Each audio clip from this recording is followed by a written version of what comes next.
The note was shaking in his hand when he tucked it under the windshield wiper. Ethan Cole stepped back from the silver sedan, his chest tight, his ears ringing like he'd just survived a crash himself.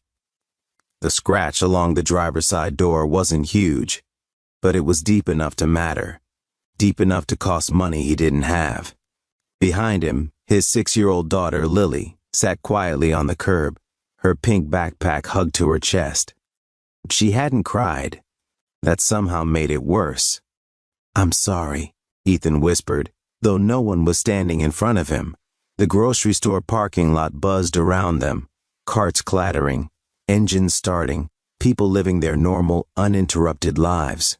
Ethan felt like he was standing outside of it all, watching through glass. He read the note one last time before placing it. "I'm so sorry. I didn't see your car when backing out. I don't have insurance right now, but this was my fault. Please call me. I promise I'll make it right." He'd added his phone number. Then, after a moment of hesitation, he added one more line. "Single dad. Please be patient." He hated himself for that last part. It felt like begging. But honesty was all he had left. What Ethan didn't know was that someone was watching from inside the car. Victoria Hale had been sitting in the driver's seat, hands still on the wheel, staring straight ahead when she felt the car rock slightly. At first, she thought it was just another careless driver. She dealt with worse. Lawyers handled things like this. Assistants handled the rest. But then she saw him in the side mirror. He didn't bolt. He didn't look around like someone calculating escape routes. He just stood there, frozen, then crouched down to talk to the little girl like he was explaining something important. That caught her attention. Victoria watched as he pulled out a folded receipt, smoothed it with trembling fingers, and wrote slowly, carefully. Not rushed, not sloppy. Like every word mattered. When he slid the note under her windshield wiper, something unexpected tightened in her chest. She opened the car door just as he turned away. "Hey," she said, her voice calm but firm. Ethan flinched, actually flinched, like a man bracing for impact. He swallowed. "I left a note. I'm really sorry. I can explain." Victoria took in the scene in seconds. The worn jacket, the scuffed shoes, the kid with wide eyes and tangled hair, the way his body angled slightly in front of her, protective without thinking. "You hit my car," she said. Yes, I did." He nodded quickly, backing out. "I should have waited. I'll pay for it. It might take time, but I will." Most people argued, denied, got defensive. This man looked like he was carrying the weight of the world and had just dropped it. "How much do you think you can pay?" she asked, studying him. He hesitated. "I don't know yet. I work construction. I can do installments. Or I can fix it myself if you want. I've done body work before." Victoria almost laughed. Not because it was funny, but because the universe had a strange sense of timing. She was the CEO of Hale Automotive Group. The car he damaged was one of 6 she owned. The repair cost would be less than what she spent on lunch meetings. But she didn't say any of that. Instead, she looked at Lily. "Is she okay?" Victoria asked softly. Ethan followed her gaze. "Yeah, she's okay, just scared." Victoria nodded slowly. Something about this didn't feel like an accident anymore. It felt like the beginning of something she didn't yet understand. "All right," she said. "Let's talk." And Ethan had no idea his life had just cracked open in a way that would never fully close again. Before we continue the story, drop a comment telling me how you liked it, where you're watching from, and give this story a rating out of 10. If you're enjoying the content, don't forget to subscribe so you never miss the best stories. They stood there longer than either of them expected. Victoria didn't rush him. That alone threw Ethan off. He was used to sharp voices, raised eyebrows, people already deciding who he was before he finished a sentence. "I'm Victoria," she said finally. "Why don't we pull into a spot and talk without cars flying past us?" He nodded quickly. "Yes, thank you. I mean, thanks for not yelling." She gave a small smile, unreadable. I don't yell at strangers in parking lots. Bad habit to start. They parked. Lily climbed into Ethan's truck and buckled herself in without being told. That small detail didn't escape Victoria. The kid was used to structure, to responsibility being normal. Ethan leaned against his dented truck, rubbing his palms together. I can give you my ID, or my address, whatever you need. I don't need to hunt you down, Victoria said. You already stayed. That landed heavier than she expected. Ethan looked away, jaw tight. I couldn't leave, he said quietly. I wouldn't want someone doing that to me. Victoria studied his face. He wasn't trying to impress her. There was no performance, just exhaustion layered with stubborn integrity. Tell me about your insurance, she said. He winced. Lost it 2 months ago. Ours got cut. Then Lily got sick. I had to choose between coverage and rent. Victoria felt a flicker of anger. Not at him. At a system that forced choices like that and then punished people for surviving. How old is she? Victoria asked. 6. First grade. She's very calm, Victoria said. She had to grow up fast, Ethan replied, then immediately regretted saying it. Silence stretched between them. Not awkward. Heavy. Victoria glanced at the scratch again. I could go through insurance, she said, or I could let you fix it. Relief flashed across his face, quickly replaced by caution. You trust me? I trust what I saw, she said. You didn't run. He nodded. I can come by on weekends. I don't have a full shop, but I know what I'm doing. She thought for a moment, then said, I'll think about it. Give me your number. He stopped. Right. I'll give it again. He pulled out his phone, hand still slightly unsteady. When she saved his contact, she paused. Ethan Cole, she read aloud. You live nearby? 10 minutes from here. All right, she said. I'll call you, just like that. She got back into her car and drove away, leaving Ethan standing there with a strange, unfamiliar feeling in his chest. Hope, the dangerous kind. That night, after Lily was asleep, Ethan sat at the kitchen table staring at his phone. He half expected a voicemail demanding money, or a text threatening legal action. Instead, his phone buzzed around 9:30 p.m. Victoria, I've thought about it. I don't want you to pay me back in money. I want the car fixed. Properly. Can you start this weekend? Ethan reread the message 3 times before replying. Ethan, yes, absolutely. Thank you. I won't disappoint you. A pause, then another message. Victoria, I believe you. He leaned back in his chair, staring at the ceiling, letting out a breath he didn't realize he'd been holding for months. Across the city, Victoria stood at the window of her high-rise apartment, phone in hand, wondering why she felt so invested in a stranger's promise. She'd made billion-dollar decisions with less hesitation, and for the first time in a long while, something in her life didn't feel controlled. It felt human. Saturday morning came faster than Ethan wanted. He was up before dawn, coffee burning his tongue as he checked his tools for the 3rd time. Everything he owned fit into 2 battered toolboxes. He'd cleaned them last night like presentation mattered, like this wasn't just about a scratch on a car. Lily watched from the couch, legs tucked under her. Are you nervous? She asked. No, he lied too quickly. She tilted her head. You always say that when you are... He sighed and smiled. Okay. Maybe a little... Is the lady mad? Lily asked. No, he said honestly. She was kind. That surprised them both. Victoria's address made his stomach drop when he pulled up. Gated entrance, clean lines, glass and steel rising into the sky. This wasn't a normal fix-it-in-the-driveway situation. The guard checked his name, then waved him through without hesitation.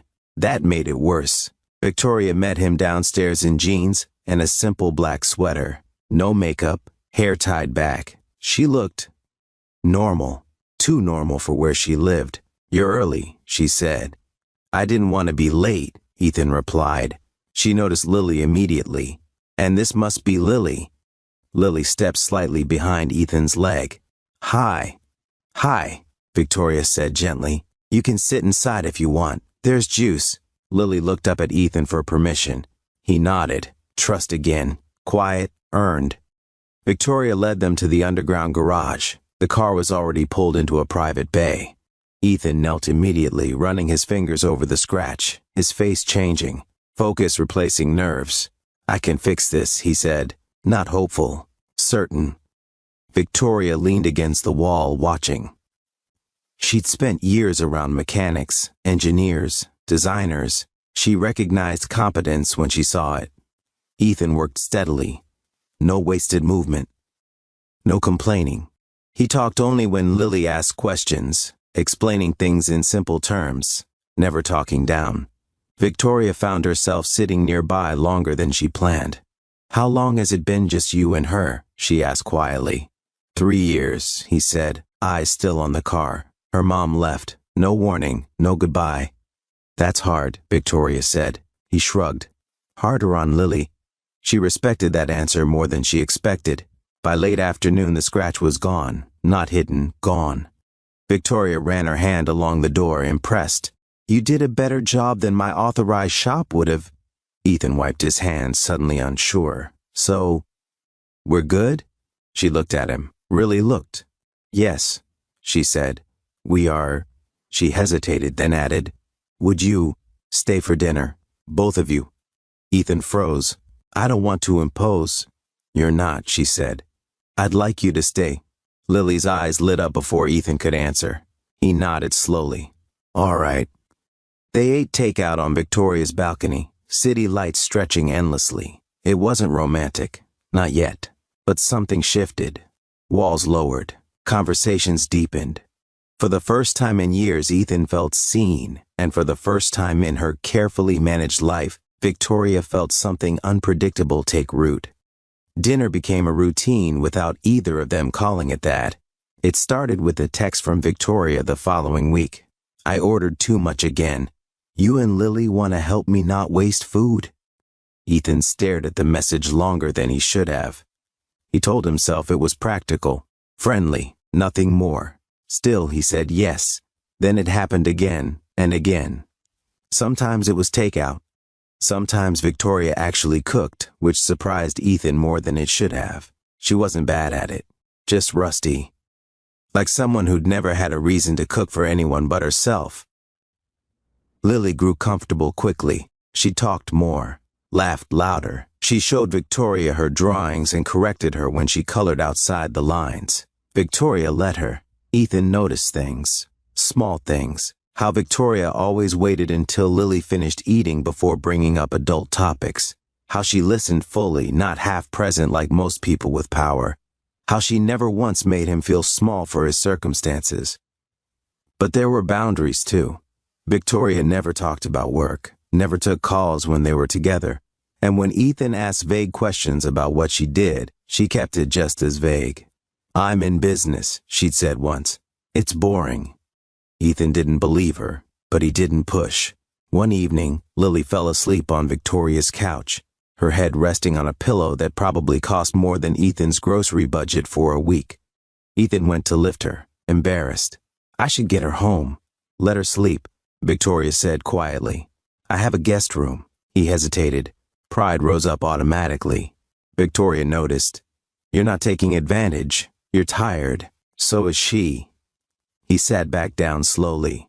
The city lights reflected in the glass around them. Silence settled in. Not uncomfortable, just honest. You don't have to keep doing this, Ethan said after a while, inviting us. I don't want you to feel obligated. Victoria turned to him. Do I look obligated? No, he admitted. I like having you here, she said simply. Both of you. That hit him harder than he expected. He rubbed his hands together. People don't usually like staying around me once they know my situation. That's their loss, she said without hesitation. Ethan met her eyes. Something passed between them. Not flirtation. Recognition. Still, when he stood to leave later that night, he stepped back deliberately. Space mattered. Control mattered. Thank you, he said. For everything. You're welcome, she replied. Good night, Ethan. After the door closed behind him, Victoria leaned against it, exhaling slowly. She didn't understand why this felt risky. She'd taken far bigger risks in boardrooms, courtrooms, hostile takeovers. This was different. This involved feelings. And feelings didn't come with contracts or exit clauses. Down in the parking garage, Ethan buckled Lily into her seat and sat there for a moment before starting the engine. He wasn't falling for her, he told himself. He couldn't afford to. But for the first time in years, the loneliness wasn't crushing. And that scared him almost as much as losing it again. The truth came out by accident. It was a Tuesday evening when Ethan found out who Victoria really was. And it didn't happen in a dramatic reveal or a confession filled with tension. It happened the way real life usually does. Quietly, uncomfortably. Ethan was waiting in the lobby of the building, Lily beside him, coloring on a scrap of paper. Victoria had asked him to pick her up for dinner. Her car was in the shop again. Irony wasn't lost on either of them. The TV mounted on the wall played a business news segment on mute. Ethan barely glanced at it until Lily tugged his sleeve. "Daddy," she whispered, pointing. "That looks like Miss Victoria." He looked up. There she was on the screen, confident, polished, standing at a podium with the logo Hale Automotive Group behind her name. The headline read, "CEO Victoria Hale announces expansion plan." Ethan felt his stomach drop. He watched silently as the ticker below listed numbers he couldn't even process. Market growth, billions, industry leadership, CEO. The word echoed in his head. Victoria came down the elevator moments later, smiling like nothing had changed. "Sorry, ran late." Ethan stood too quickly. "You're the CEO?" Her smile faltered, just slightly. "Yes," she said. "I was going to tell you." "When?" His voice wasn't angry, just stunned. "When it mattered," she replied. "And I was sure you wouldn't look at me differently." Ethan laughed once, humorless. "That's impossible." Lily sensed the shift and quietly stood between them. "I didn't lie," Victoria said. "I just didn't lead with it. I thought you were." "Normal," he said before he could stop himself. She flinched. "I am normal." "No," he shook his head. "You're not. You live in a building I needed permission to enter. You own the car I fixed like it mattered. You were watching me write a note like my whole life depended on it." "It did matter," she said firmly. "To me," he replied, "not to you." That hurt her. He could see it. But his own insecurity roared louder. "I can't do this," he said, stepping back. "I don't fit in your world." "Ethan," she said softly. "You never asked about my world." "Because I didn't need to," he snapped. "I liked you without it." Silence fell heavy. Lily tugged his hand. "Daddy, are we in trouble?" Ethan swallowed hard. "No, sweetheart." Victoria knelt in front of Lily. "You're not in trouble. Sometimes adults just need time." Ethan left that night without dinner. He didn't answer her texts or her calls. Victoria stood alone in her apartment, staring at the city that had never felt so empty. She hadn't hidden who she was out of manipulation. She'd hidden because she wanted to be chosen without power involved. And now, the one person who'd seen her as human had walked away. 2 weeks passed without a word. Ethan threw himself into work like exhaustion could drown out regret. Longer shifts, extra jobs, anything to avoid thinking about the look on Victoria's face when he walked away. But Lily noticed. "She didn't do something bad," Lily said one night as Ethan tucked her in. He froze. "What?" "Miss Victoria," she continued. "She was nice to us." Ethan sat on the edge of the bed, rubbing his face. "I know. Then why are you mad?" "I'm not mad," he said quietly. "I'm scared." That was the truth, and saying it out loud hurt more than pretending otherwise. Across the city, Victoria sat in a boardroom surrounded by executives who were afraid of disappointing her. They talked numbers, timelines, projections. She heard none of it. For the first time in her career, she missed a meeting's turning point. Someone else answered. Someone else took control. Afterward, her assistant hesitated. "Are you all right?" Victoria nodded automatically, then stopped. "No." She hadn't felt like this since she was young, since before success became armor. That night she made a decision. She drove to Ethan's place. It wasn't dramatic. No security, no announcement, just her, standing in a dim hallway with peeling paint, knocking on a door she wasn't sure would open. Ethan opened it, stunned. "Victoria." "I'm not here to argue," she said quickly. "And I'm not here to convince you of anything. I just need to say something." He stepped aside silently. She didn't sit, didn't soften her voice. "I didn't help you because I'm rich," she said. "I helped you because I saw a man take responsibility when he could have disappeared. I saw a father teaching his daughter integrity in a parking lot." Ethan's jaw tightened. "I didn't tell you who I was because people change when they know," she continued. "They defer. They apologize too much. Or they resent me. You didn't. You were just... you." He looked at the floor. "I felt small. That wasn't me making you small," she said gently. "That was something already hurting inside you." That landed hard. Lily appeared in the hallway, rubbing her eyes. "Miss Victoria?" Victoria smiled, emotion breaking through. "Hi, you didn't come back," Lily said simply. Victoria knelt. "I thought your dad needed space." Lily looked up at Ethan. "Do you?" Ethan swallowed, eyes wet. "No." Victoria stood slowly. "I'm not asking you to join my world. I'm asking if you'll let me stay in yours." Silence stretched. Then Ethan nodded. "I don't want to lose this. I just need to learn how to not feel like I don't belong." Victoria exhaled shakily. "We can learn." They didn't kiss. They didn't promise anything. But when Victoria left, the door didn't feel like a barrier anymore. It felt like a door left unlocked. Things didn't magically become easy after that. But they became honest. Ethan stopped pretending he was fine with everything. When a comment made him uncomfortable, he said it. When he felt overwhelmed walking into Victoria's world, he admitted it instead of pulling away. Victoria adjusted too. She stopped trying to shield him from who she was. She talked about work, about pressure, about loneliness at the top, not as a CEO, but as a woman who hadn't had a real partner in years. They moved slowly, deliberately. Dates weren't fancy. They were grocery runs, park benches, late-night conversations while Lily slept. When they did go somewhere nicer, Victoria followed Ethan's lead, not the other way around. One night, after Lily fell asleep in the back seat, Ethan parked the truck and just sat there. "I've never introduced Lily to anyone," he said. Victoria's heart tightened. "I know." "She's not a phase," he continued. "If this ends, it affects her too." Victoria turned fully toward him. "Then let's not treat it like a phase." He nodded, emotion thick in his throat. "Okay."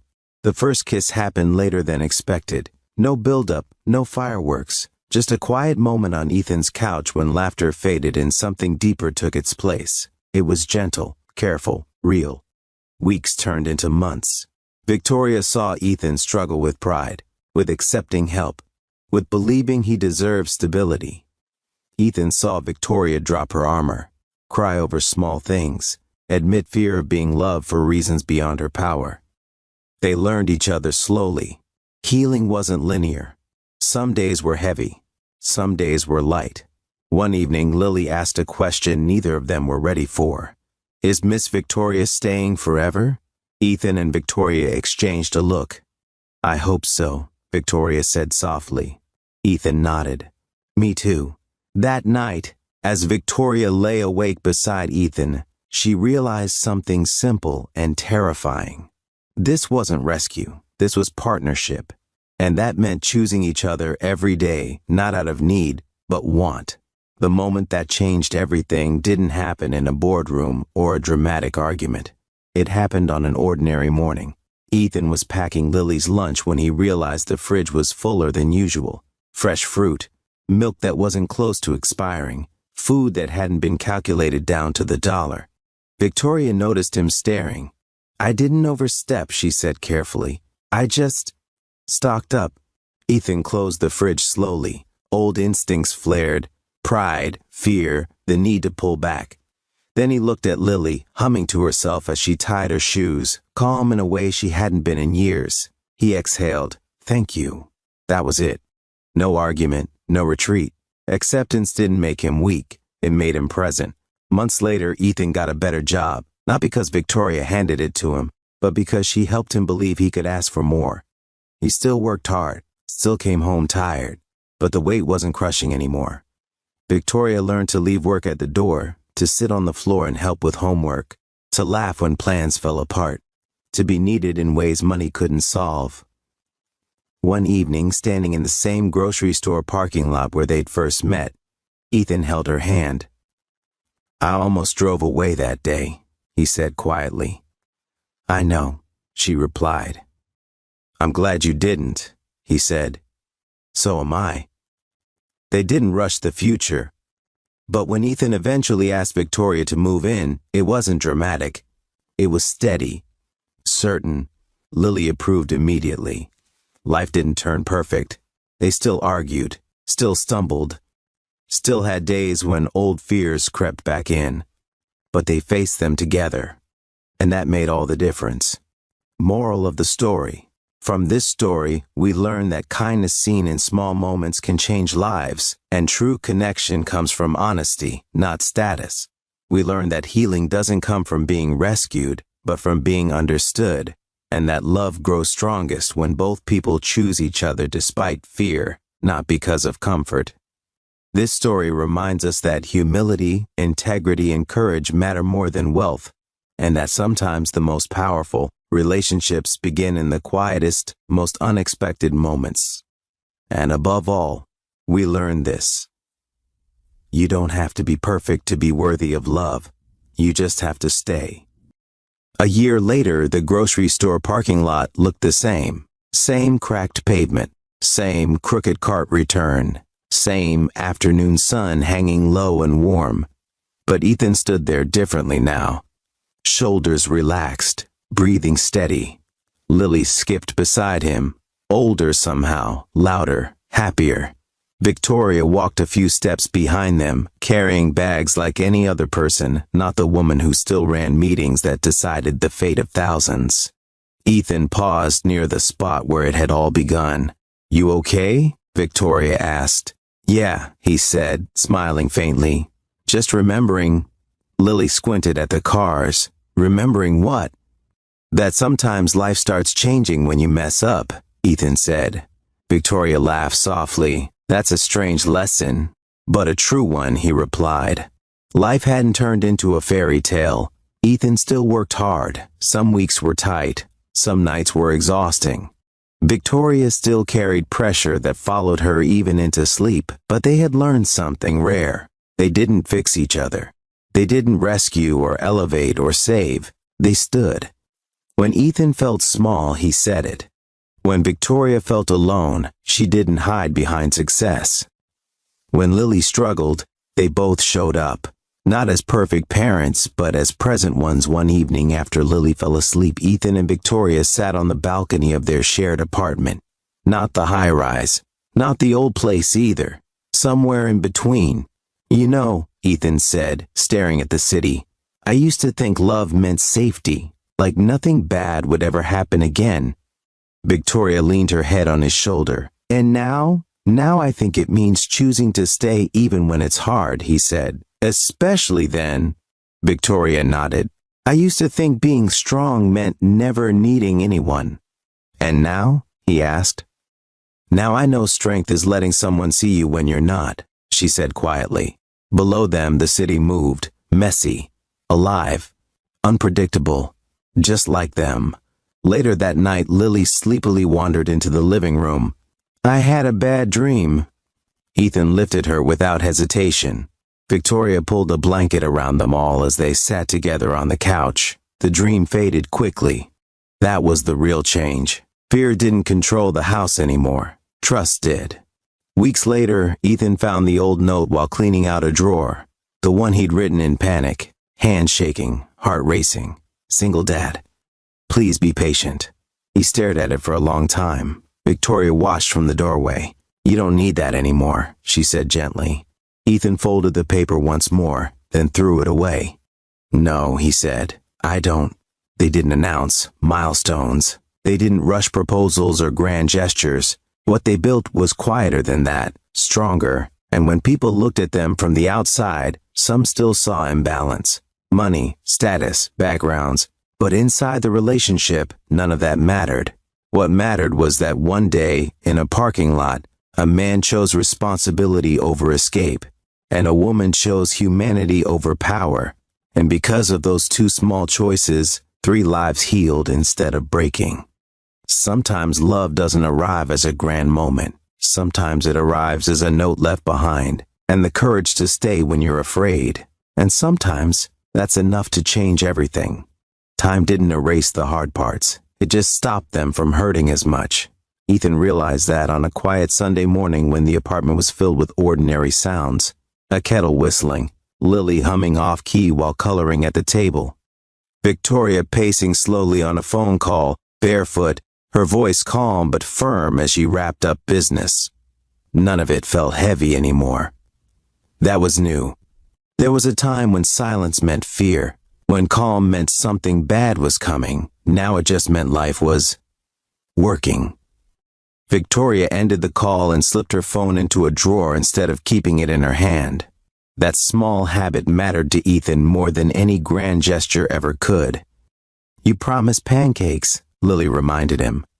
I'm working on it, Ethan said, flipping one a little too early and laughing when it fell apart. Victoria leaned against the counter. That one's a loss. Like my pride, he replied. She smiled, but there was thought behind it. She still had moments where she watched him carefully, not out of doubt, but respect.